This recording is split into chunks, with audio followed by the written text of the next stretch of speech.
Bismillahirrahmanirrahim and Assalamu alaikum. Welcome to another lecture of Programming Fundamental. In this lecture, we will cover how while loop can be used for input validation. Input validate करने के लिए while loop का इस्तेमाल किया जाता है. In the last lecture, we have seen an introduction that we will cover the three types of loop: for loop, while loop, and do while loop. The purpose of the loops is to repeat a certain amount या certain part of the program, but the application and when to use a particular loop जो है वो different है. किस loop को कब use करना है different है, लेकिन तीनों लूप जो हैं वो काम तकरीबन एक ही करते हैं, सिर्फ थोड़ा सा उनका नज़रिया चेंज है कंडीशन को टेस्ट करने के हवाले से. कुछ लूप्स प्री टेस्ट लूप कहलाते हैं और कुछ पोस्ट टेस्ट. तो वाइल लूप जो है वो प्री टेस्ट की कैटेगरी में आता है. प्री टेस्ट से मुराद ये होता है कि वो लूप की जो कंडीशन है, जो एक्सप्रेशन है, उसको पहले टेस्ट करेगा, उसके बाद एग्जीक्यूट होगा. तो इस अप्रोच की वजह से this can also be use for input validation. Input validation से मुराद क्या होती है कि यूज़र के इनपुट को इंस्पेक्ट करना. Input validation is a process of inspecting the data that is given by the program as an input. यानी कि अगर आप यूज़र से during the run time कोई डेटा इनपुट लेते हैं तो उस डेटा को वैलिडेट करना, उसको इंस्पेक्ट करना कि वेदर इट इज़ करेक्ट और नॉट.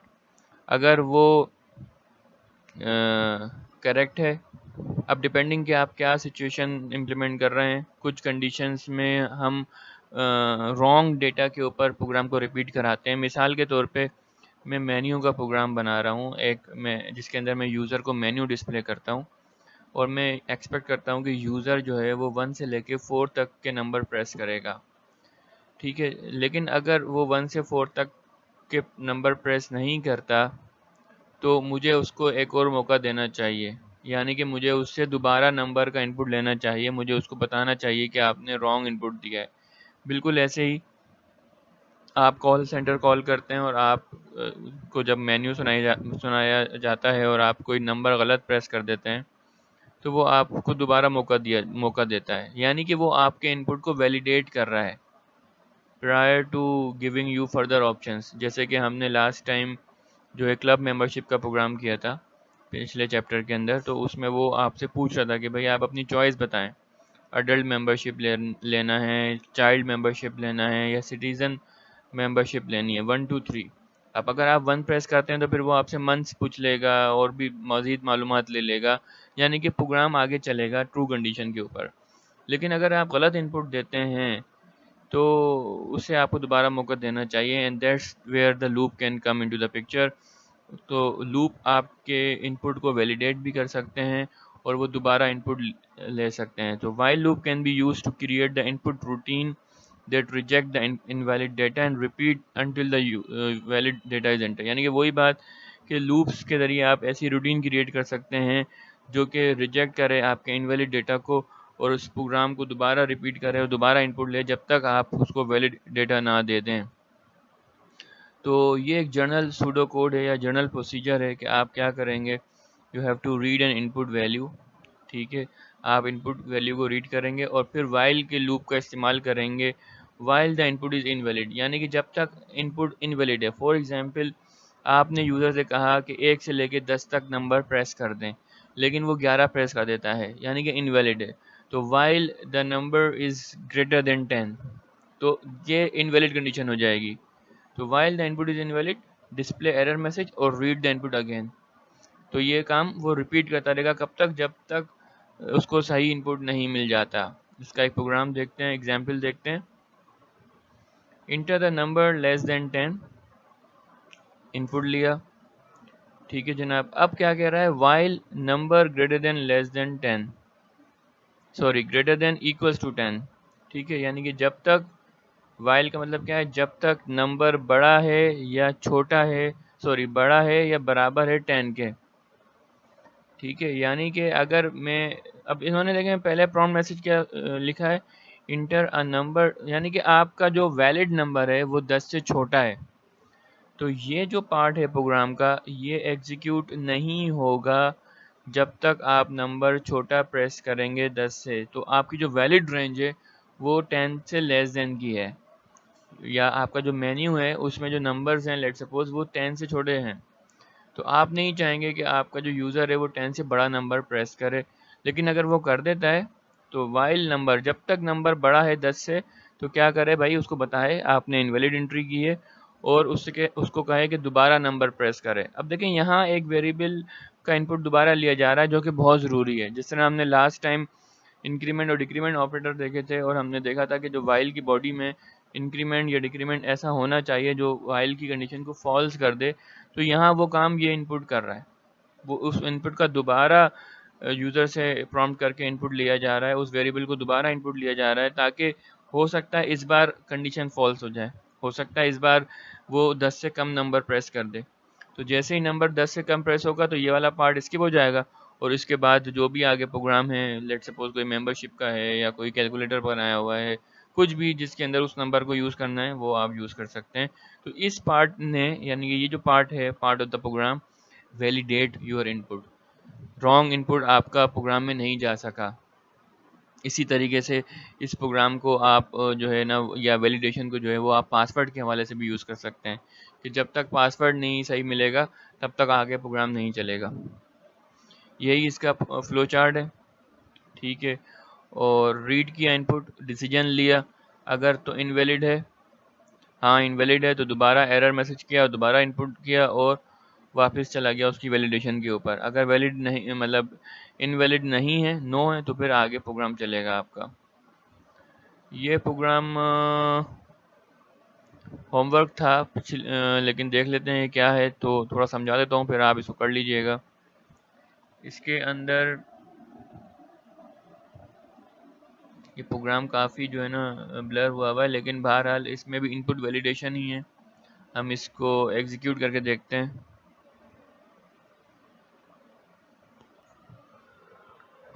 ये वो प्रोग्राम था जो मैंने आपको होमवर्क दिया था या दे रहा हूँ।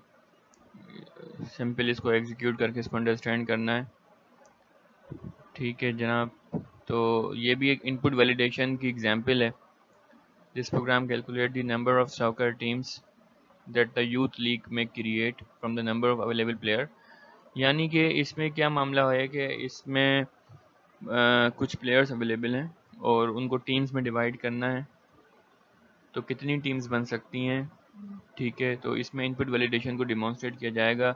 मैं बार बार इनपुट वैलिडेशन पे इसलिए ज़ोर दे रहा हूँ कि आपका जो सीपी है या आपका जो प्रोजेक्ट है उसमें भी खासा इस्तेमाल किया जाएगा इनपुट वैलिडेशन का। तो इसमें इन्होंने कुछ कांस्टेंट वेरिएबल्स बना दिए हैं। मिनिमम प्लेयर्स, यानी कि कम से कम प्लेयर्स 9 हैं और ज़्यादा से ज़्यादा प्लेयर्स आपकी टीम में 15 हो सकते हैं। इसके अलावा कुछ वेरिएबल्स बना दिए जैसे कि प्लेयर, टीम प्लेयर्स, नम टीम्स, लेफ़्ट ओवर, ठीक है। हो सकता है कुछ प्लेयर्स बच जाएं, ठीक है। अगर 5-5 की टीम लेट्स सपोज हम बना रहे हैं और 28 प्लेयर्स हैं तो 3 बच जाएंगे हमारे, मिसाल है। लेकिन यहाँ पे जो मिनिमम प्लेयर्स हैं वो 9 हैं, ठीक है जनाब। अब वो, क्योंकि यहाँ एक कंडीशन आ गई है कि भाई कम से कम खिलाड़ी 9 हो सकते हैं और ज़्यादा से ज़्यादा खिलाड़ी एक टीम में 15 हो सकते हैं। तो वो यहाँ पे इनपुट ले रहा है कि कितने टीम प्लेयर्स हैं आपकी आपकी आप अपनी टीम में कितने प्लेयर्स खिलाना चाहते हैं, ठीक है। तो अब ये वैलिडेट कर रहा है इस इनपुट को, क्या कर रहा है, while team player less than minimum player. यानी कि जब तक टीम प्लेयर छोटा है 9 मिनिमम प्लेयर से, यानी कि अगर वो 9 से छोटा है या 15 से बड़ा है, यानी कि ये दोनों, ये जो हमने लास्ट चैप्टर में देखा था ना, इनसाइड द रेंज और आउटसाइड द रेंज, ये उसका इस्तेमाल कर रहा है कि 9 से छोटा और 15 से बड़ा और दरमियान में और आ रहा है, जो कि ज़रूरी है क्योंकि ये कंडीशन एक वक्त में ट्रू नहीं हो सकती। यानी कि दोनों कंडीशन एक वक्त में ट्रू नहीं हो सकती, और का इस्तेमाल ज़रूरी है। या तो जो नंबर है वो 9 से छोटा हो सकता है या वो 15 से बड़ा हो सकता है, ठीक है। अगर वो ये कंडीशन फॉल्स हुई, इसका मतलब वो 9 और 15 के दरमियान है, वैलिड नंबर प्रेस किया गया है, यानी कि टीम प्लेयर्स की तादाद वैलिड है। तो अगर तो 9 से छोटा और 15 से बड़ा है तो भाई दोबारा इनपुट लो, उसको बताओ कि भाई यू शुड हैव एटलीस्ट इतने प्लेयर्स या you should not more than इतने प्लेयर्स। तो अब राय मेहरबानी आप दोबारा टीम प्लेयर्स जो हैं वो कितने खिलाना चाहते हैं अपनी टीम के अंदर। ठीक है, तो ये देखें वाइल का लूप यहाँ पे ख़त्म हो गया वैलिडेट करने के बाद। ठीक है, कि जब तक उसको 9 और 15 के दरमियान के नंबर नहीं मिलेंगे, मैं मिसाल के तौर पे इसको आप यूँ समझ लें कि आपको मैंने प्रोग्राम दिया कि भाई कितने ग्रुप्स बनेंगे प्रोजेक्ट करने के लिए, तो अब आप जो है वो पूछते हैं ना कि भाई कितने स्टूडेंट्स हो सकते हैं, तो मैं कहूँगा भाई 3 या 5, 3 से 5। ठीक है, तो 3 से 5 जब तक इनपुट नहीं मिलेगा तो वो आगे नहीं चलेगी कहानी। ठीक है, तो यहाँ पे 9 से 15 है कि एक टीम में 9 से 15 हो सकते हैं। उसके बाद जब ये मामला तय पा जाएगा कि इनपुट तो वैलिड आ गया, उसके बाद क्या है, अब वो पूछ रहा है कि कितने टोटल खिलाड़ी हैं। जैसे अब हम भी ग्रुप बनाएंगे तो पहला तो ये होता है कि भाई एक ग्रुप में 5 स्टूडेंट्स हो सकते हैं, दूसरा कि इस क्लास में स्टूडेंट्स कितने हैं। ठीक है, तो अब वो पूछ रहा है टोटल प्लेयर्स कितने हैं, जब तो वो डिवाइड करेगा। अब हो सकता है प्लेयर्स ही ज़ीरो, आपने जो इनपुट दे दिया वो प्लेयर्स का ज़ीरो दे दिया हो, तो while number is less than और इक्वल्स टू ज़ीरो, अगर नंबर ज़ीरो है या ज़ीरो से छोटा है तो भाई ज़ीरो नहीं, ज़ीरो से बड़ा नंबर तो कम से कम टीम में खिलाड़ी कैसे आप डिवाइड करेंगे। ऊपर तो आप कह रहे थे कि 15 और 9 के दरमियान मामला हो और यहाँ पे आपने ज़ीरो एंटर कर दिया, तो यहाँ पर भी इनपुट वैलिडेशन की ज़रूरत है। ठीक है, तो यहाँ पे वैलिडेट किया कि भाई नंबर कम से कम 0 से बड़ा होना चाहिए। वैसे उसूलन इसको 9 से बड़ा होना चाहिए था बहरहाल, लेकिन यहाँ पे हम लेफ़्ट ओवर भी कैलकुलेट करेंगे तो उस सूरत हाल में 0 तक मामला ठीक है, क्योंकि अगर लेट सपोज 9 से भी कम खिलाड़ी हुए तो सारे लेफ़्ट ओवर में चले जाएंगे। अब कितनी टीम्स बनेंगी आप डिवाइड कर दें, number of teams is equals two players जो आपने इंटर किए, let suppose 50 players divided by team player जो आपने 10 डाले थे, तो 5 टीम्स बन जाएंगी।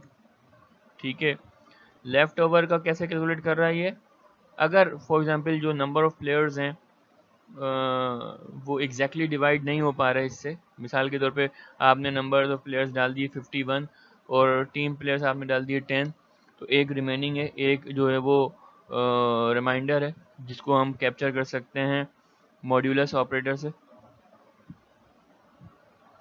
ठीक है, कि कितना रिमाइंडर आ रहा है, तो इसके बाद ये इसको प्रिंट कर देगा। यहाँ देखें आप, तो रन करते हैं,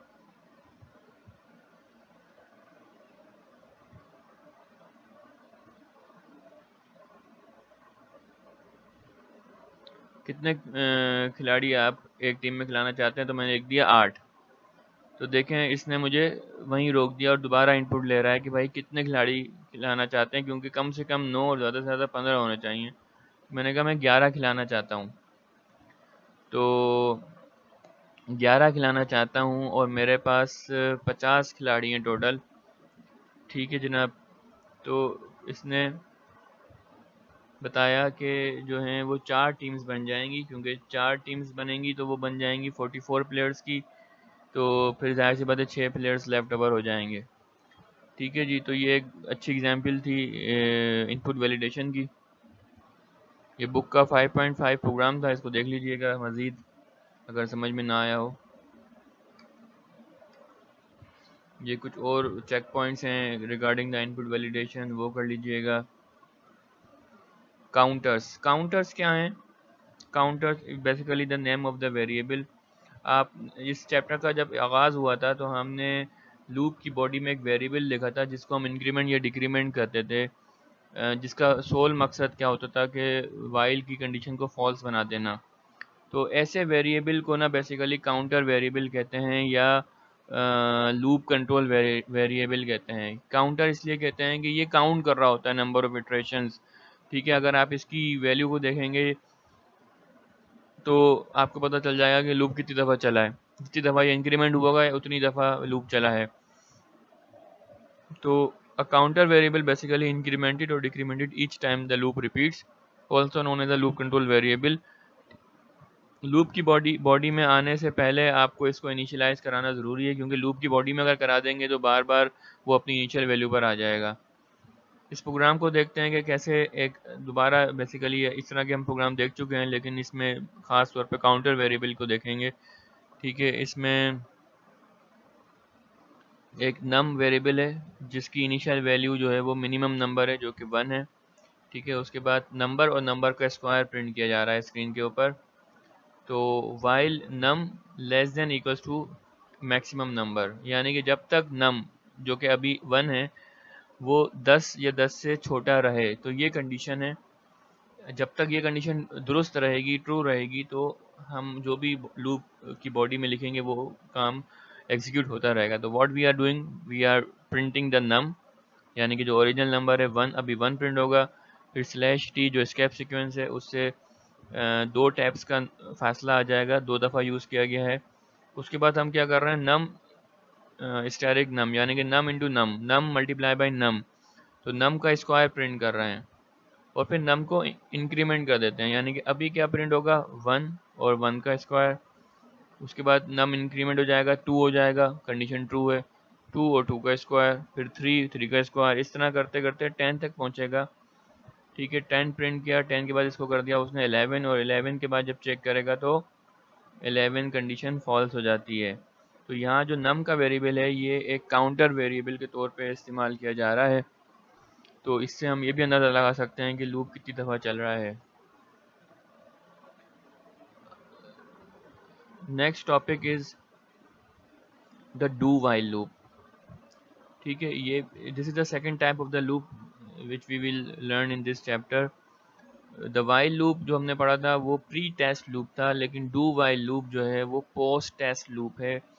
पोस्ट टेस्ट लूप जो होता है उसकी खासियत क्या होती है कि उस अच्छा देखें, खासियत पे आने से पहले अगर हम बात करें तो जो वाइल लूप थी उसकी मिनिमम नंबर ऑफ इटरेशन जो थी ना वो 0 थी। मिनिमम नंबर ऑफ इटरेशन का मतलब ये होता है कि अगर राइट फ्रॉम द स्टार्ट जो वाइल के अंदर आपने एक्सप्रेशन लिखी है ना वो अगर फॉल्स हो जाती है तो लूप नहीं चलेगा। अगर मिसाल के तौर पे ये जो नंबर है ये स्टार्ट में 11 होता तो ये लूप नहीं चलता। तो ये प्री टेस्ट लूप की खासियत होती है कि इसकी जो मिनिमम नंबर ऑफ इटरेशंस हैं वो 0 हैं, विच मीन्स कि अगर इनिशियली कंडीशन फॉल्स है तो लूप एग्जीक्यूट नहीं होगा। लेकिन जो डू वाइल लूप है ये एक पोस्ट टेस्ट लूप है, और पोस्ट टेस्ट लूप की खासियत ये होती है कि उसकी मिनिमम नंबर ऑफ इटरेशन 1 होती हैं, यानी कि एक दफ़ा हर हाल में एग्जीक्यूट होगा, फिर भले कंडीशन फॉल्स ही क्यों ना हो, क्योंकि ये है डू, पहले करेगा बाद में टेस्ट करेगा। पहले जो है मामले एग्जीक्यूट कर देगा, जो भी मामलात हैं, जो भी स्टेटमेंट आपने रन करवाई हैं वो स्टेटमेंट रन हो जाएंगी, उसके बाद कंडीशन चेक होगी। तो do while loop is a post test loop, it execute the loop and then test the condition. While में कहता है वाइल के साथ ही एक्सप्रेशन आ रही थी, तो कंडीशन पहले ही चेक हो जाएगी कि भाई फॉल्स है या नहीं। अच्छा, अब आपके जहनों में आ रहा होगा कि भाई फिर फ़ायदा, जब लूप की कंडीशन भी फॉल्स थी तो एक दफ़ा क्यों एग्जीक्यूट कर दिया। तो इसकी भी एक एप्लीकेशन है।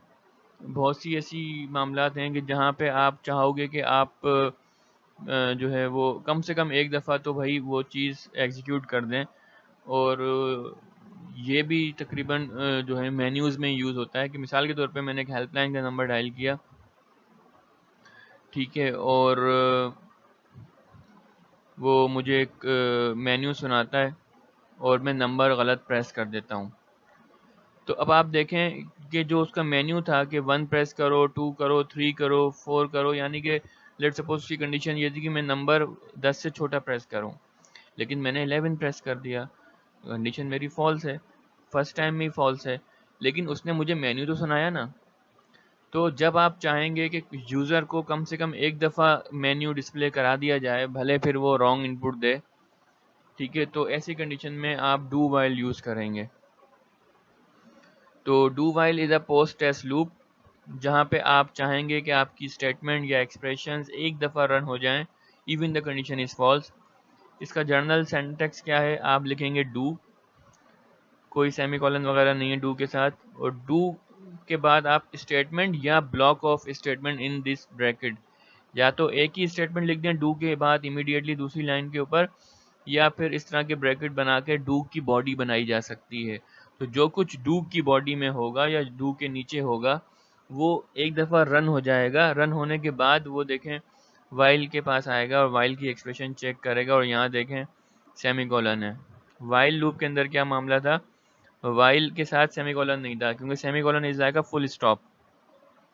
ठीक है, तो डू के साथ सेमीकोलन नहीं है और वाइल के साथ यहाँ पे सेमीकोलन है कि पहले रन कर दे उसके बाद टेस्ट करे।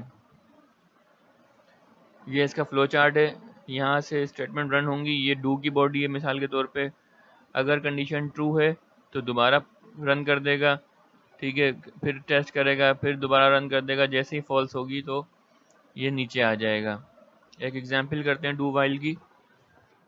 Integer x is equal to 1, do करे, क्या करना है डू के अंदर देखें, डू की बॉडी बनाई हुई है एक स्टेटमेंट के साथ, सी आउट कर दे x, जस्ट 1 प्रिंट कर दे। ठीक है, वाइल क्या है, while x is less than 0, जब तक x जो है वो 0 से छोटा रहे। ठीक है जनाब, लेकिन आप गौर करें इसका अगर आउटपुट पता नहीं यहाँ पर आएगा या नहीं आएगा, लेकिन हम खुद इसका आउटपुट बता देते हैं क्या है। लेकिन कंडीशन जो है ना वो फॉल्स है। अब आप देखें x 1 है और 1 छोटा नहीं है 0 से, लेकिन हुआ क्या कि जब ये प्रोग्राम ऊपर से आ रहा था एग्जीक्यूट होता हुआ, तो जब वो उसने डू को इनकाउंटर किया तो इसने जो है ना ये वाली लाइन प्रिंट कर दी, यानी कि स्क्रीन के ऊपर 1 डिस्प्ले हो चुका है। उसके बाद कंडीशन टेस्ट हुई, जैसी कंडीशन टेस्ट हुई फॉल्स आई तो अब वो ऊपर नहीं जाएगा, अब रिपीट नहीं करेगा मजीद, अब नीचे चला जाएगा। Although the test expression is false, लेकिन ये लूप एग्जीक्यूट होगा एक दफ़ा, क्योंकि जो भी पोस्ट टेस्ट लूप होता है वो एक दफ़ा ज़रूर चलता है। ठीक है, write a program that average 3 test score. ठीक है, हम ये प्रोग्राम देखते हैं।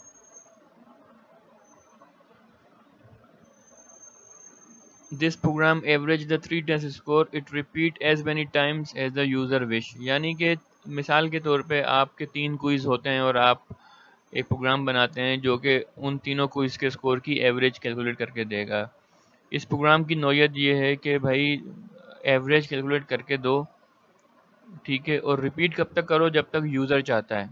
मिसाल के तौर पे प्रोग्राम, अब मैं आपको अभी इस प्रोग्राम को नहीं समझ रहे, हम एक जर्नल खाका बना रहे हैं। इस प्रोग्राम का क्या होना चाहिए कि हमसे वो 3 नंबर ले, इनपुट ले 3 नंबर्स का, 3 नंबर की एवरेज दिखाए और एवरेज दिखाने के बाद पूछे कि दोबारा यही काम करवाना है, दोबारा प्रोग्राम रिपीट करना है, या आपके पास कोई और स्टूडेंट है जिसका नंबर आपको एवरेज करने हैं। तो ये मामला है। ठीक है, तो इस कोर्स के वेरिएबल बना लिए गए हैं, एवरेज और एक अगेन का वेरिएबल बना लिया। तो अब मिसाल के तौर पे देखें यहाँ डू वाइल क्यों यूज़ हुआ। मिसाल के तौर पे मैं 3 नंबर इनपुट करता हूँ, ठीक है, और अब देखें लूप क्यों यूज़ हुआ। लूप की बात यह है कि जब तक यूज़र चाहेगा ये काम रिपीट होता रहेगा। इसका मतलब जब भी रिपीटिशन हो गई तो जो है ना वो लूप यूज़ हो जाता है। लेकिन डू क्यों यूज़ किया और वाइल क्यों नहीं यूज़ किया, क्योंकि मैं चाह रहा हूँ कि कम से कम मिसाल के तौर पे एक दफ़ा तो ये काम हो जाए ना, एक दफ़ा तो एवरेज निकल जाए। हो सकता है यूज़र बाद में विश ना करे, लेकिन वन टाइम तो वो चाह रहा है ना। मिसाल के तौर पे मेरे पास एक ही स्टूडेंट है जिसकी मुझे एवरेज कैलकुलेट करनी है, तो मैं चाहूँगा कि एक दफ़ा रन हो जाए उसके बाद मैं नो कर दूंगा इसको भाई। लेकिन अगर मैं यहाँ वाइल का इस्तेमाल करता इस कंडीशन को लगाने के लिए, तो वाइल जो है ना अगर मैं शुरू में ही नो कर दूंगा तो वाइल चलेगा नहीं। वाइल कंडीशन चेक पहले करता है, इसीलिए हमने डू का इस्तेमाल किया। और डू की बॉडी के अंदर देखें आप, उम्मीद है नज़र आ रहा होगा, डू की बॉडी में देखें आप जो है वो 3 इनपुट ले लिए गए, 3 स्कोर्स ले लिए गए, ठीक है, उसकी एवरेज निकाली गई। एवरेज क्या होती है, sum divide by number of values. तो ये एवरेज वैल्यू निकल गई और एवरेज प्रिंट हो गई। उसके बाद उस पूछ रहा है कि do you want to average another set of 3 numbers, press Y और एन। ठीक है, तो यहाँ देखें इनपुट लिया और डू की बॉडी ख़त्म हो गई। याद रहे कि डू की बॉडी के बाद आता है वाइल, तो डू की बॉडी में क्या क्या है, 3 नंबर्स का इनपुट लेना, 3 नंबर्स के इनपुट के बाद उनकी एवरेज कैलकुलेट करना और एक करेक्टर का इनपुट लेना जो कि y या n हो सकता है, ये लेना, ये रिपीट होंगी बातें। वाइल अगेन जो वेरिएबल है वो is equals to capital Y या स्मॉल y, ये इसलिए कि हो सकता है जो यूज़र है वो स्मॉल y या कैपिटल Y प्रेस कर दे, तो दोनों ही सूरत हालों में अगर ये y प्रेस करता है, छोटा हो या बड़ा, प्रोग्राम को रिपीट करना है। आ गई बात समझ में? तो ये प्रोग्राम कब तक रिपीट होगा, जब तक वो चाहेगा। लेकिन अगर यहीं हम वाइल यूज़ कर देते, एक दफ़ा इनपुट लेते, उससे इनपुट करेक्टर का अगेन वाले वेरिएबल का, और वो लेट सपोज नो कर देता, एन कर देता, तो वाइल की कंडीशन हो जाती फॉल्स और फिर वो एग्जीक्यूट नहीं होता। तो ये फ़र्क है डू वाइल में और वाइल लूप के अंदर। Loop always executed at least one, ये हम देख चुके हैं। Execution continue as long as expression is true, stop repetition when expression become false, कम से कम एक दफ़ा चलेगा और अगर ट्रू है तो बार बार चलता रहेगा जब तक फॉल्स नहीं हो जाता है। मेन्यू ड्रिवन प्रोग्राम्स के अंदर ये बहुत कारआमद होते हैं। क्यों होते हैं? Because they are use to bring user back to the menu to make another choice.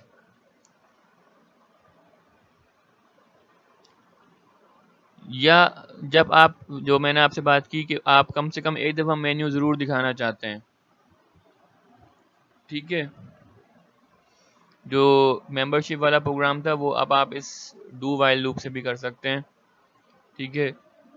मिसाल के तौर पे आपका एक प्रोग्राम है, मेन्यू दिखाता है, उसमें 4 चॉइस हैं। चॉइस 1 मेंबरशिप की है, चॉइस 2 लेट सपोज जो है वो एग्जिट की है, बंद कर देने की है। तो प्रोग्राम में आप एंटर होते हैं और आप एग्जिट चॉइस प्रेस कर देते हैं, ठीक है, जिस पर रिपीट नहीं होगा। अगर आप 1 प्रेस करते हैं तो वो मेंबरशिप वाले प्रोग्राम में चला जाता है और आगे मामला रिपीट होते हैं।